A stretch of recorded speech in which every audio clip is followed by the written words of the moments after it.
Welcome to Turn Right Machine Works. My name is Keith.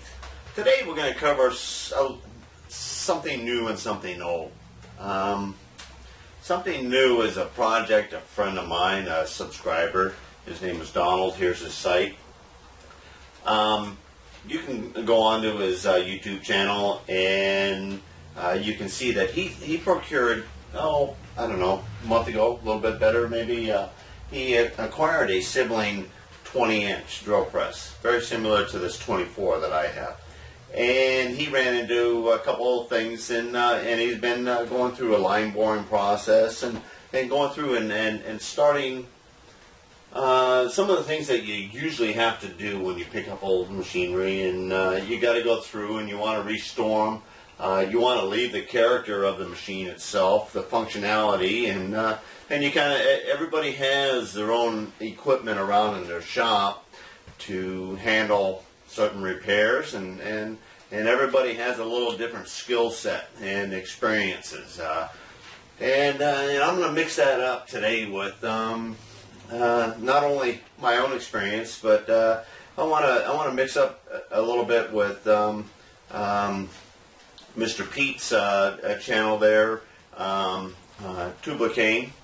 He has got a video there, and I watched it the other night because I was thinking along the lines of my video, and of course I don't want to do anything more than to accent or emphasize, there's another view to it. But as I'm saying, he created a video on lacing and belt lacing. And Donald, on his last video that he just put out here yesterday, I believe, he had a question to me about the belting, because we got two fixed pulleys, the drive and the driven up above.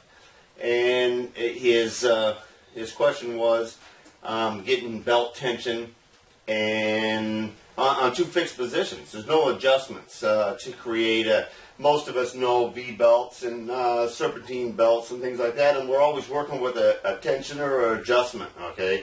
And this is about fixed belting. And we're going to hit on a couple other aspects as well. I'm going to explain we have transmission belting on here, and I also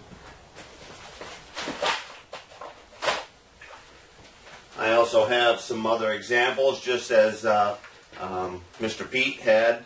Here's some 1.5 inch by quarter, and here's some about 1.25 inch by 1/8 belting. Kind of playing around, and I don't think you'll find too many machines that'll actually be running this small stuff. And anything with a little bit of a horsepower, your south bend 13 inches and stuff like that, you're going to be running. This is your belt material here.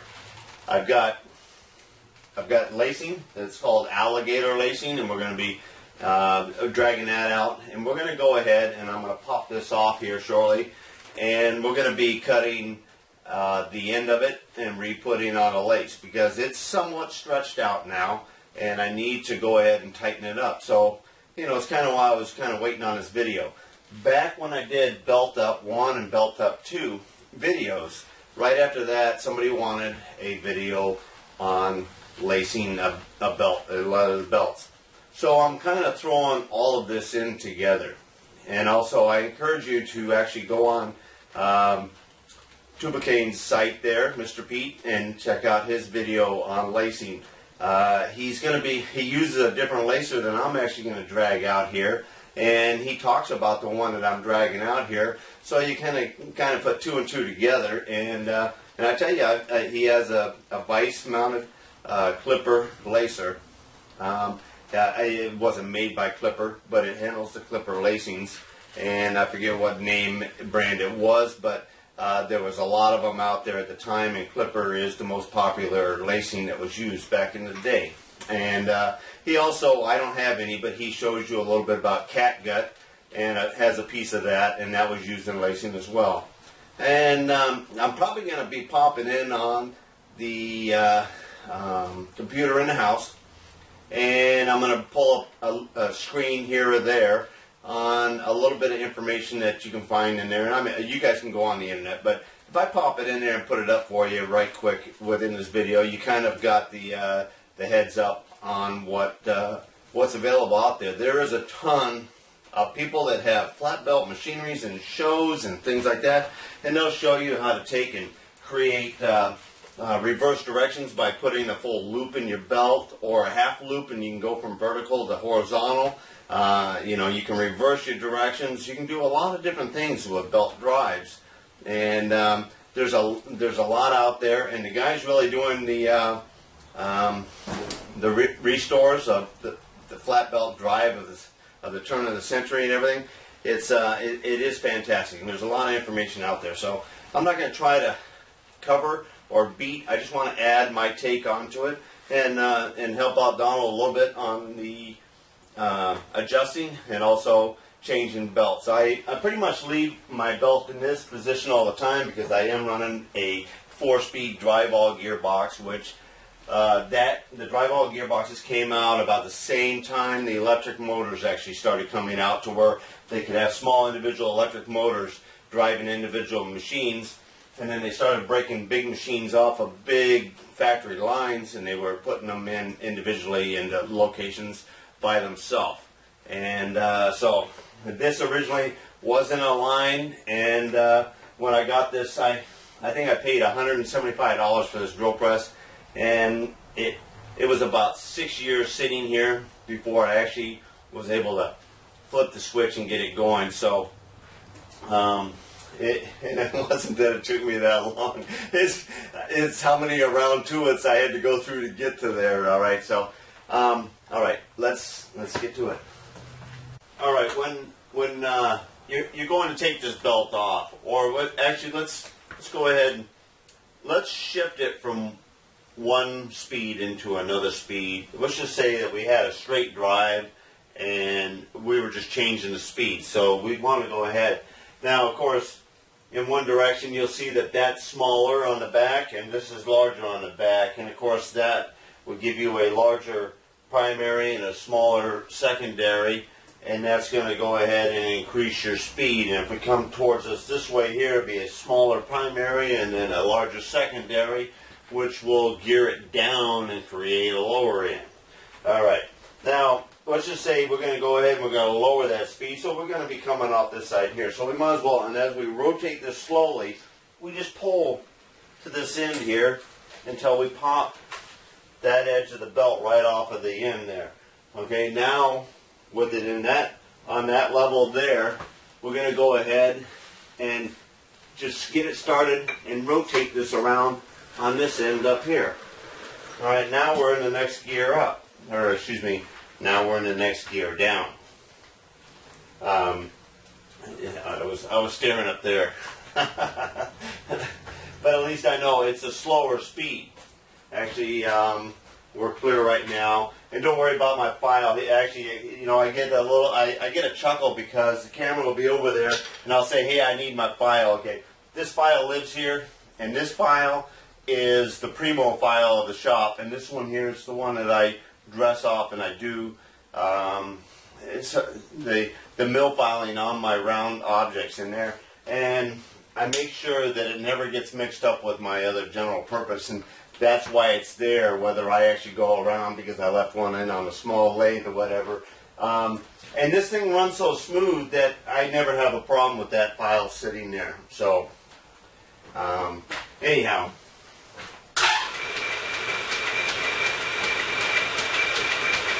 there's a visual of it running in that speed there. Now I'm going to move it one slower, and we're actually still in direct drive up here, and so that shaft is connected, so I'm straight line in that drive. It's not going through the back gear at all. All right, now we're going to go ahead and we'll pull it forward and pull it down because we're trying to pop off this belt down here. Now we're going to get it started and up on this one here. All right, now we'll turn it on and you'll see even a little slower.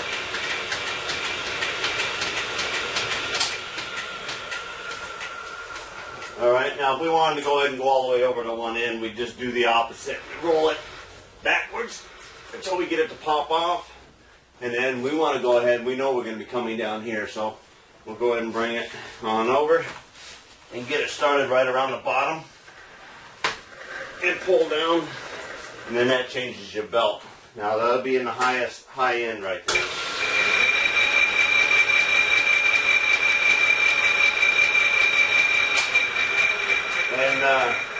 And that is the highest speed on this drill press. And I haven't got it yet, but I'm going to go ahead. I'm going to hunt up my little digital tack right now and put a piece of tape on there, because I know you're going to go, hey, how fast is that? Well, I don't really know how fast that is. So instead of me lying to you, let's find out what it really is. Okay, here we dug out something new and something old. Both of these are tachometers, and this is a new digital made by Monarch. We've had for, I don't know, about 5-6 years or so. And we're going to go ahead and we put a piece of reflective tape up here on the spindle. We'll be reading that. And then we're going to show you how to use an old Starrett tachometer. That I happen to have a tip here that can actually grab the end of this shaft here. I have a little dummy center in here, and we'll be able to hold this up here. And I'll show you actually how this was used. All right. But for right now, just so we know what speed we have up here. All right, ready?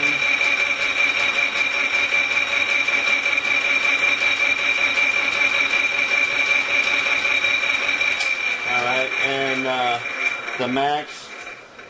the minimum was 312.61, and the max was 317. So it was holding pretty close to around 315 or so. So 315 RPMs on the main spindle is as fast as this drill press goes. The drive-all gearbox is in high range. I'm up on the top pulley there, and I'm direct drive there.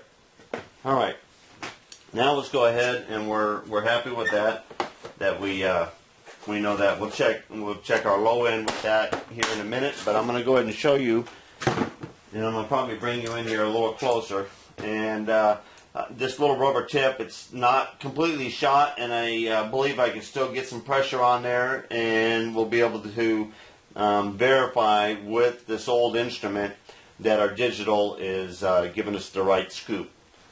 All right, we had to go get a chair, because I know I'm going to be sitting here for at least 1 minute, and that's what we're going to. This will take 1 minute to test with this old Starrett tool. Now, this was patented back in 1905. And you can see one little rivet point there, and there's one right there on 0 or 100.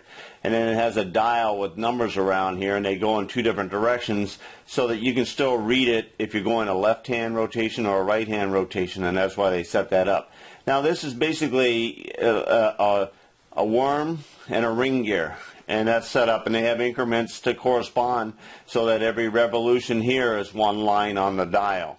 So its simplicity is what made it work and popular. All right. So what it's going to do is I'm going to go ahead and I'm going to turn on the machine. Then I'm going to hold the point, hopefully better than that, up here enough to create enough friction to rotate, let this rotate, and we're going to be timing that with the watch here. All right. So as long as we come back for a full minute, we're going to find out how many revolutions per minute this machine is running. And we're going to verify whether our tachometer electric jobby is telling us the truth or not. All right? So, where's Jeopardy music when you need it?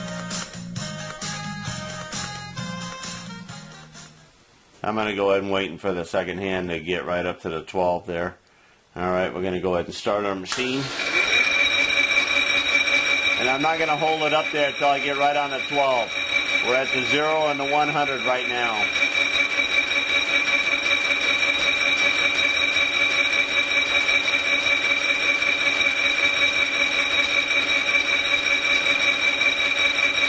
Five, 4, 3, 2, 1, engage. Now we're just holding it there, nothing fancy about the whole operation here.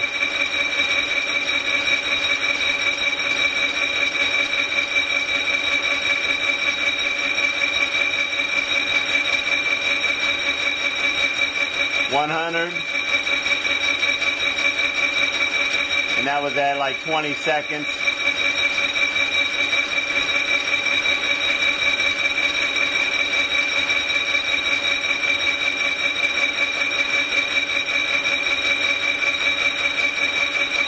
There's 200.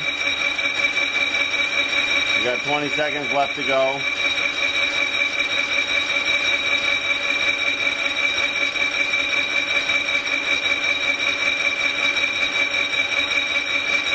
Seven, 6, 5, 4, 3, 2, 1, 0. Stop. All right. No, let me. I gotta get up just to make sure that you're getting this in the screen here. Okay, and I believe it's bright enough there.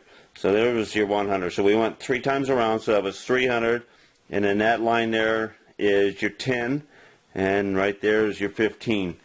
So 315, it's telling us. So our digital Monarch there, we can keep that. We don't have to chuck that out yet. All right, now I'm going to go ahead and I'm going to put this back in my case there. And this is just an old tool, and I treasure it for what it's worth, and it's priceless to me.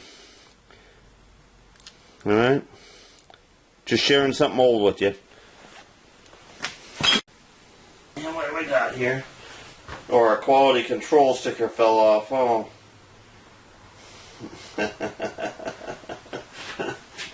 Let's throw it in a box with all the other broken parts. Alright. Alright, we're done playing with the tachometer, and we'll put that away for another year. That's what happens when you get too many tools. We don't have to put batteries in that sterret. We're going to go ahead and pull this belt now so that we can get in here. And this is, I've just started slipping belts, and I can tell when I get in some of my bigger drill bits, and I can tell when she starts slipping. You can get the sense of it after you've used a drill press for a while. And I have stalled it, and this one spins down here, and of course this one's not spinning because you're pretty well jammed up your linkage all the way there. And what ends up happening is this belt rolls over, and as soon as it comes off one pulley, it's not like it goes flying all over the place. It's very subtle, and it just, all of a sudden you can hear the rest of this freewheel. And in fact, actually, let me just pop it off of here. Okay. And when the belt pops free, this is what you got. Okay, the belt's hanging here. It's not tensioned up on the pulley, so you know it's not as drastic or as scary. Of course, I'm not jumping through this and everything else. So part of OSHA is, it's like DSS and child abuse. It's kind of went overboard here and there. I wouldn't want to get my arm stuck in there, and yeah, there's been some accidents over the years, but let's put the other factors all into those accidents before you actually justify that the machine is dangerous, okay? The operator is the danger. The machine, it's not dangerous. It's only the operator. Alright, so Don, we get the lacing here where we can push the pin out and get a hold of it.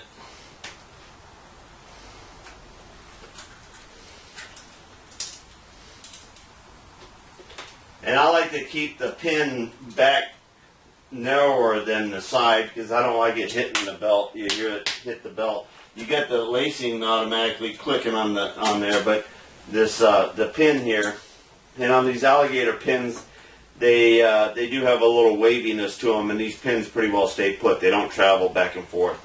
All right. So once we got the belt, we just kind of pull it out of here.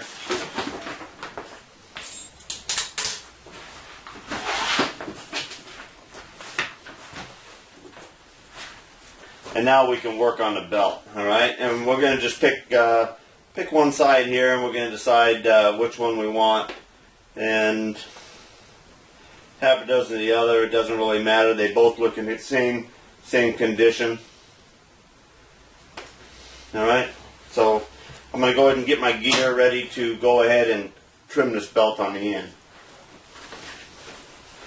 Alright, we're getting ready to trim this off of here, but before I do this, I wanted to give you a close-up look, and this is the inside here. We have a couple chips go flying around, and they lightly embed in here, and every once in a while it's a good idea to go ahead and take a brush or wire brush and go ahead and take some of those out and keep the grip on the belt. Now this transmission belting is a man-made product, and of course the leather is a cow-made product, and this one here is actually a little bit less expensive than rawhide belting, and also a little bit firmer on the grip. It will handle a heavier load. There's no, that's hands down. I've experienced that myself. I've actually snapped drill bits and stuff like that in here, and without a belt snapping. I've never broke a belt. I also have never broke a leather belt, but I have had leather belts extremely stretch out. And after I get done doing this one here, we'll take in a simulated leather belt just like this right here, and I'll show you the clipper lacer that I have and putting that in. So we'll set these off to the side right now, and basically this is a rubber, cloth inserted rubber type belting that transmission belting is called. That's the name of this material, is transmission belting.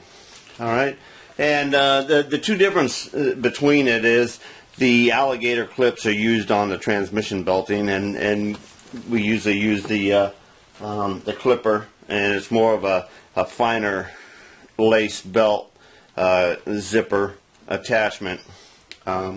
Actually, they all refer to all the joints as lacing, but they want to call this alligator, and the popular one that we're using on this is called clipper. So just keep the terminologies free. They are all lacing. Alright, now this is a section of the new lace that we're going to put on here, and I'm just kind of sizing this up. And this is the top side, this is the bottom side, and there is a top and bottom side on here. The bottom is really kind of smooth, and there's nothing stamped on it.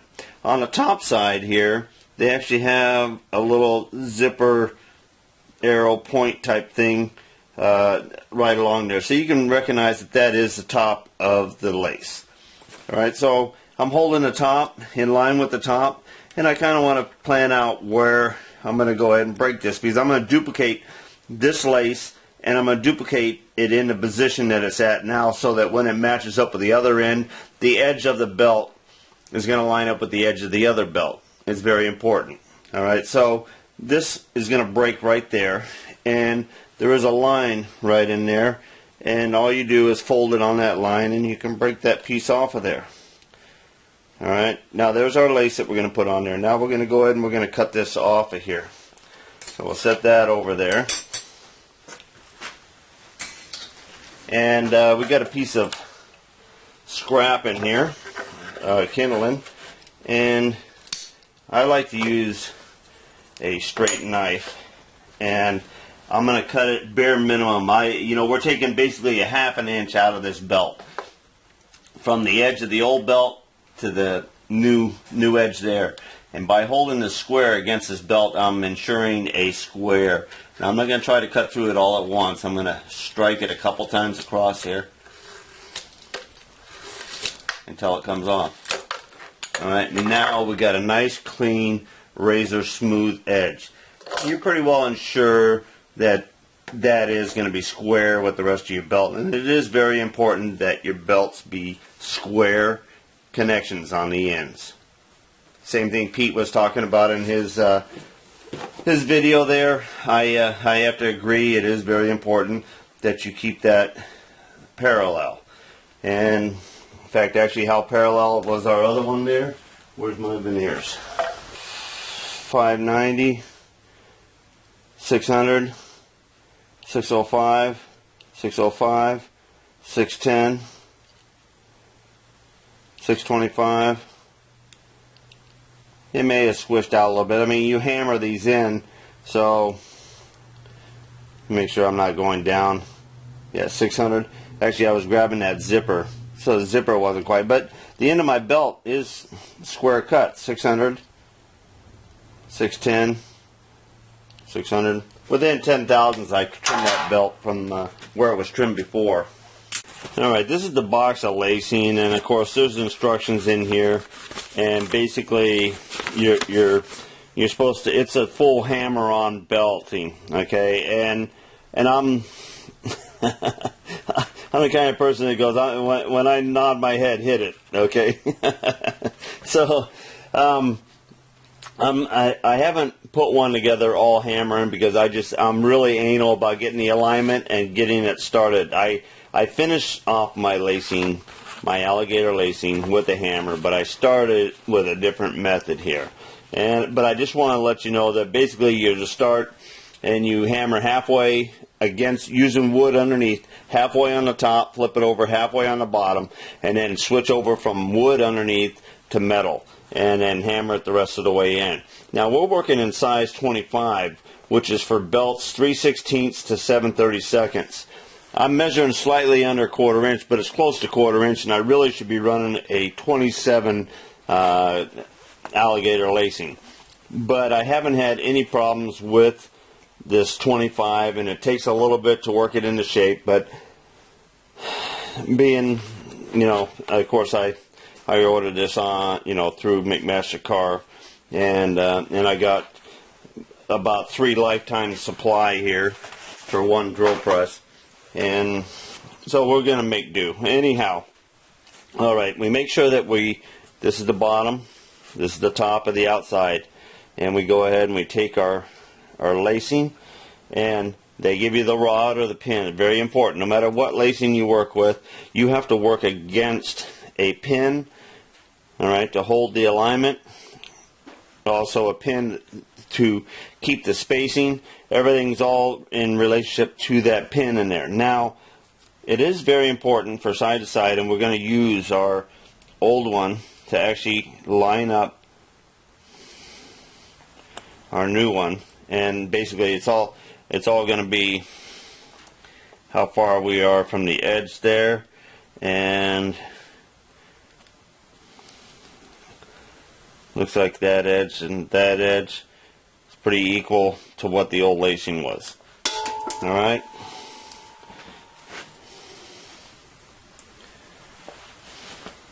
and what I like to do is I like to use my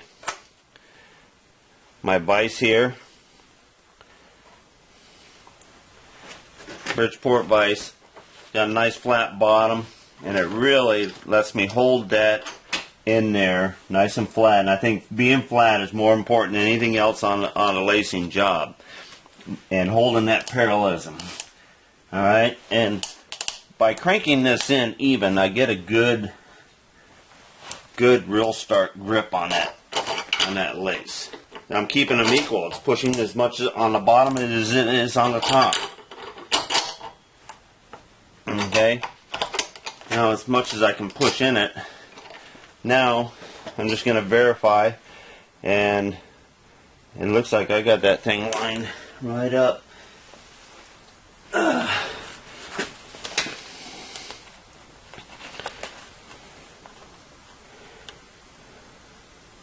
I like that alignment. Alright, and I'm sure that that's in there, and I didn't really beat the junk out of it. Alright, now I'm going to go ahead and I'm going to tap it along with the hammer, just a small hammer and a piece of steel. So let's get that set up.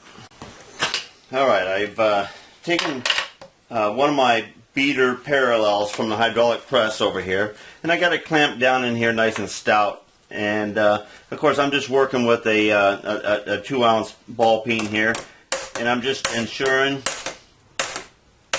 that I got each one of these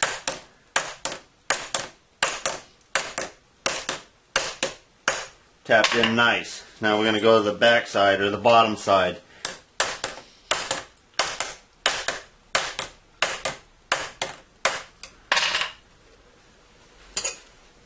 Alright, now we can slide out our rod. There, the lacing is ready to use. Alright, now let's assemble it back onto the machine. Alright, so first thing we're going to do is we're going to check our lacing, see if it lines up, and our belt looks like it lines up really nice. Alright, now on this type of lacing, you get two pins that go back to back. They call it a rocker pin assembly. They're kind of radius smooth on one side, which those two smooth sides go together, and then these side here have got little notches in them, and they actually will ride in and hold themselves in. Alright, so before I lose this belt, I'm going to go ahead and put those two together, and you slide them in like a pair. Slide them in like you got a pair. Alright. And I'm kind of letting them, you let them wiggle and follow into place, okay? Then they pivot against each other on those round surfaces there, and the two belts wrap around and grab those notches. Alright, now this is sticking out just a little bit on this side right here, so I'm going to go ahead and pull this one out, and I'm going to take that notch off. I had one a little bit longer, but I wanted to make sure how it set in there, so I'm going to take it off of this side and put it back in that same way. Alright, that wasn't far. As soon as I got to a pair of dikes, I went in and cut it off. Alright, and that one went. Got that one rolled over. There we go.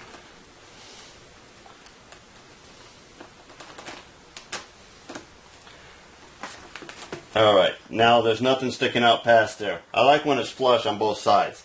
Some guys like to shorten the laces a little bit and then sort of angle cut both sides of the belting so that when it enters next to the wall of the step in the pulley, it's smooth transition and it doesn't go tick, tick, tick, tick, tick. You still have clicking where the lace is actually hitting the face, but it's not. You can hear a different click when you got either the pin or a lace or a bitter end hitting the side of the pulley on the shouldered side of the pulley. Alright, let's go ahead, let's get this engaged in here. Now it's going to be a little stouter because we just took a ½ inch out of it. And we're going to try to roll it right back into the spot we had. Let me move you back. Alright, it's over with the bottom where I want it now. I've got to go ahead and get it started.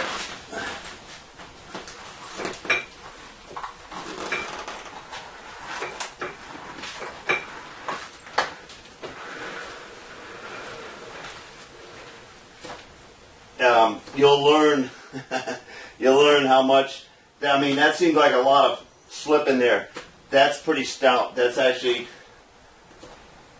that's why I had to let it stretch quite a bit. This is the third time. This is the original belt. This belt I actually bought when I bought this drill press, and it was pretty sad shape.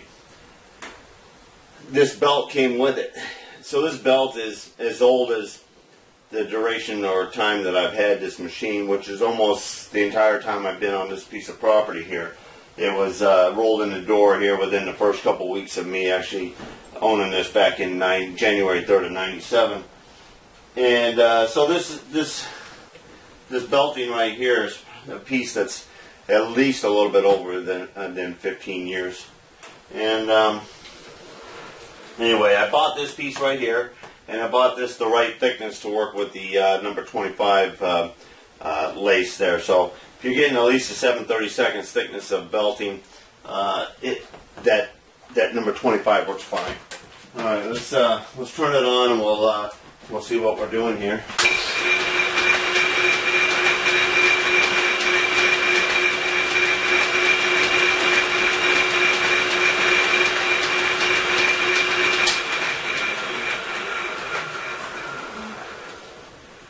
Alright, I'm happy with that. Alright, so I've covered the alligator lacing, and now let's go ahead and let's go in and pull the leather belt off of my south bin, and we'll get going on there. We'll drag out the the other lacer, and I'm going to go ahead and pull this parallel out of here, and I'm going to set the lacer up into the jaws here because this is a nice workstation, and you got some good lighting. You can really see what's going on, and we'll expand a little bit more on there. And it's Mr. Pete, he covered a pretty good session there on putting the clip lacings together.